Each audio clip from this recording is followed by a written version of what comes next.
Have you ever longed for a life where every gesture and step radiates elegance and nobility from the inside out? A life where you are no longer disrupted by any form of insecurity, and where your words and actions naturally become a continuous source of nourishment and blessing to everyone around you?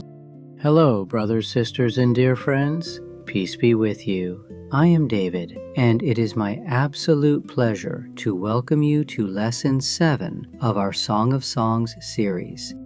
In our previous lesson, we witnessed how the once vulnerable woman transformed into the Shulamite, unfolding her life in all directions and dancing a triumphant battle dance.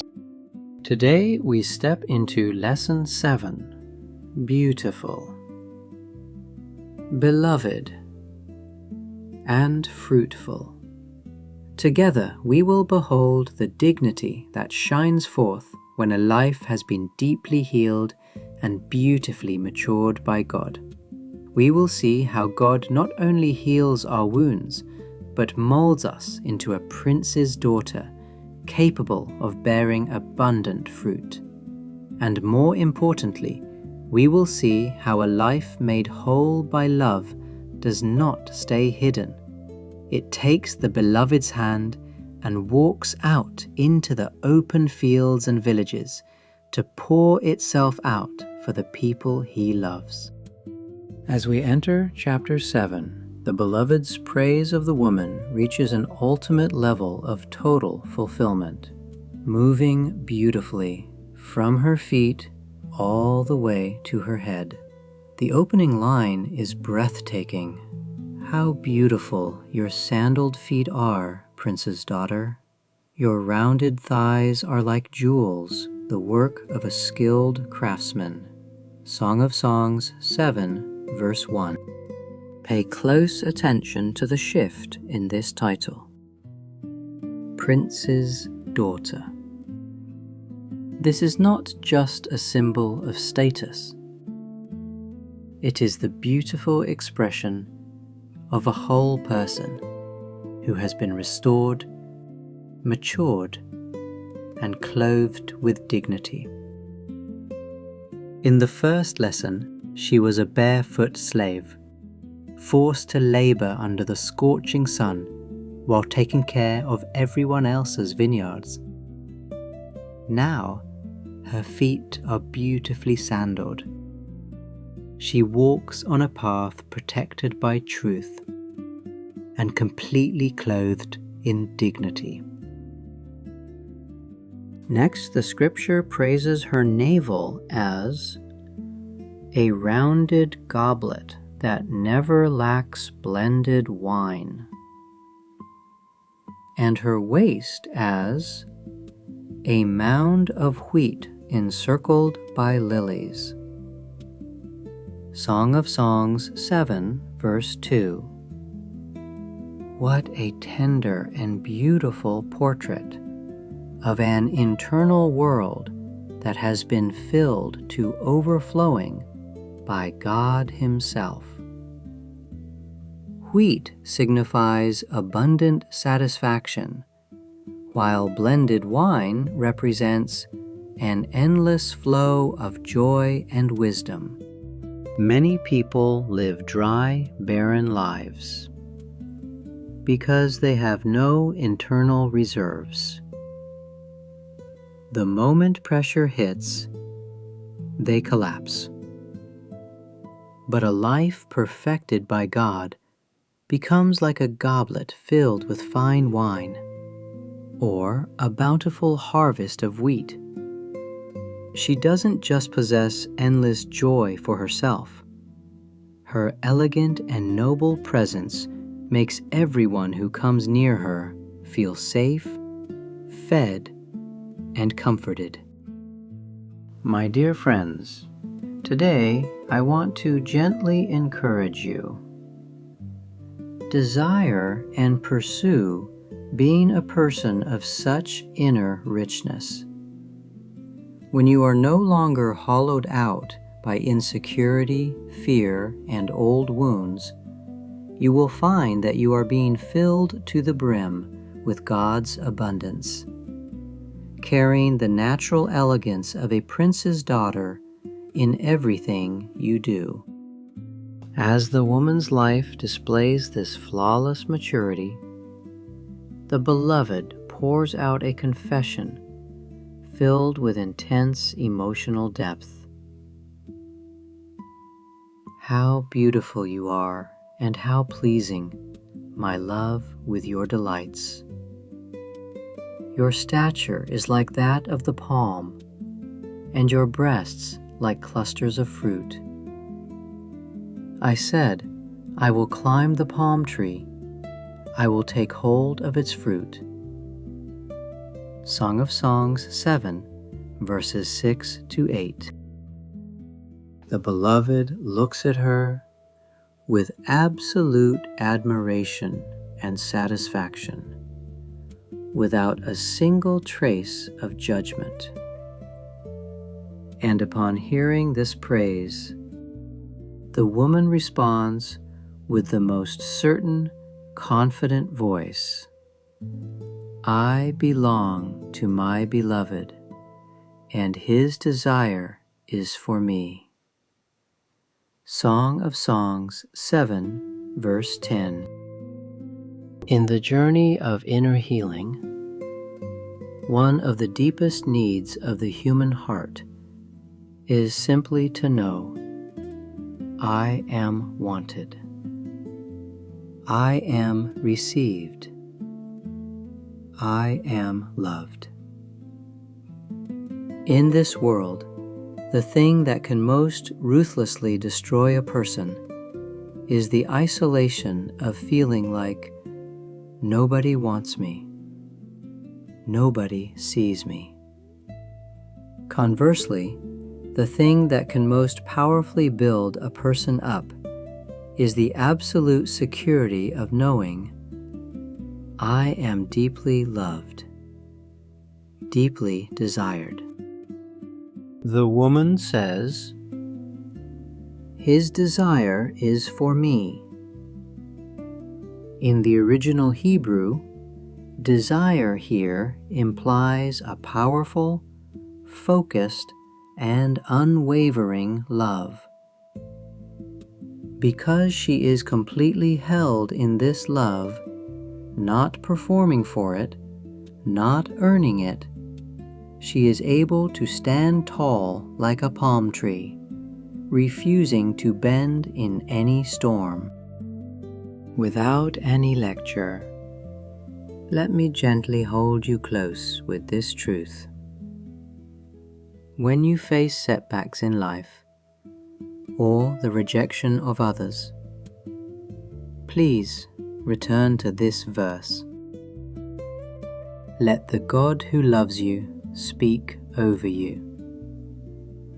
How beautiful you are, and how pleasing. You bring me delight. This is not flattery. This is the voice of the shepherd, who knows you fully and loves you still. That rock-solid desire from the Father is the quiet confidence that will carry you through a lifetime. You do not need to keep proving yourself to this world, because you have already been received by the one whose love is the highest, sweetest word in the universe. What does a prince's daughter, so rich inside, so secure in love, do next? She doesn't stay in the royal palace, simply enjoying the beloved's affection. From verse 11 onward, she takes the initiative to invite her beloved. Come, my beloved, let us go to the countryside. Let us spend the night in the villages. Let us go early to the vineyards to see if the vines have budded, if their blossoms have opened, and if the pomegranates are in bloom. There I will give you my love. Song of Songs 7, verses 11 to 12. This is a highly visionary moment, packed with mature vitality. She says to her beloved, "Let's not just stay here, enjoying our own private world.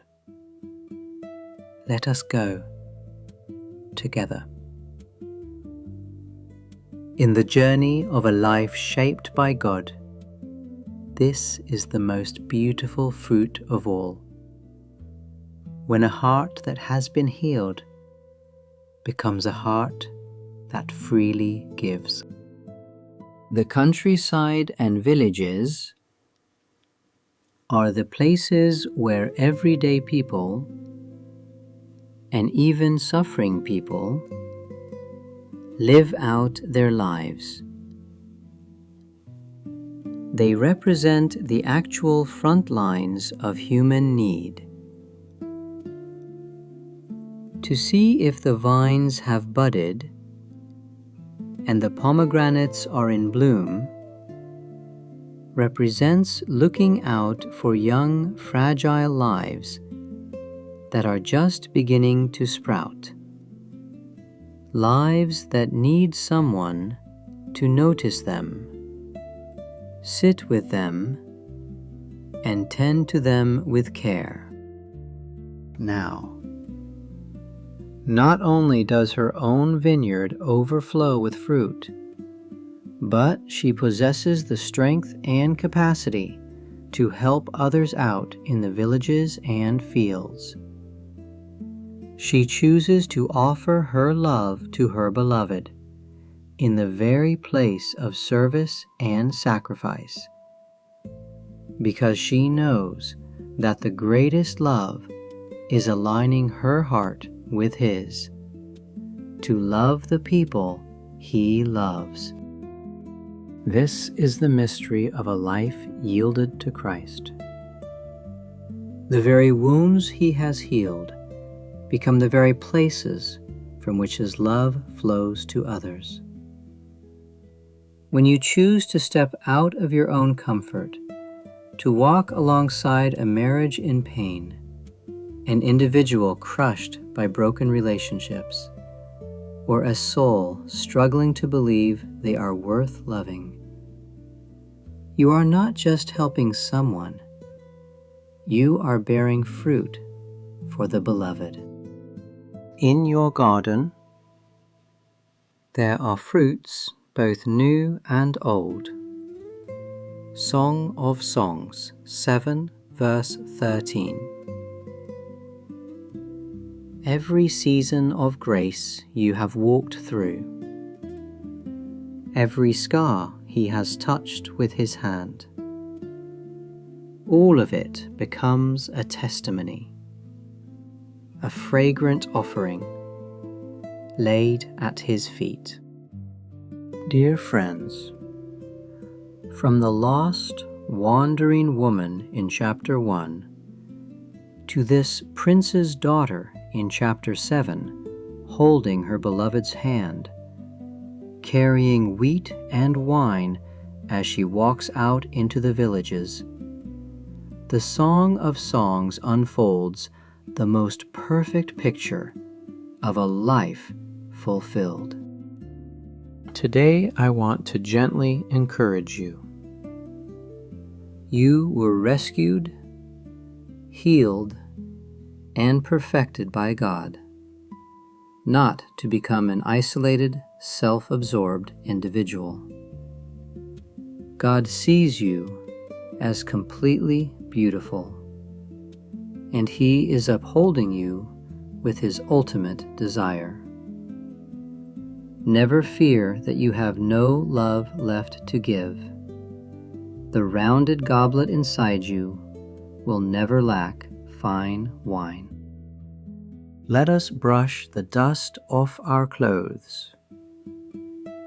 Stand tall like a palm tree, and take Jesus' hand to step out into the fields and villages that need us.